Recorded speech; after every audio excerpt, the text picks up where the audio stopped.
بسم اللہ الرحمن الرحیم۔ محترم ناظرین، شوہر اور بیوی ایک ساتھ برابر کھڑے ہو کر اپنی اپنی نماز پڑھ سکتے ہیں یا نہیں؟ یعنی شوہر اپنی نماز پڑھ رہا ہو اور بیوی اپنی نماز پڑھ رہی ہے تو اس صورت میں نماز ہوگی یا نہیں؟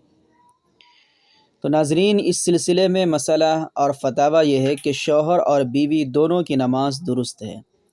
البتہ یہ بات ذہن نشیں رہے کہ بیوی یا شوہر کا برابر یا قریب قریب یعنی محاذات میں کھڑے ہو کر نماز پڑھنا اس وقت صحیح نہیں ہوگا جبکہ محاذات کے شرائط پائی جائے۔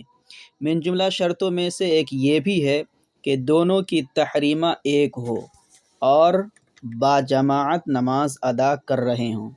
انفرادی طور پر اپنی اپنی نماز ادا کرنے کی صورت میں نماز فاسد نہ ہوگی، کیونکہ دونوں کا تحریمہ یعنی نماز الگ الگ ہے، جیسا کہ کتب فتاویٰ میں مذکور ہے۔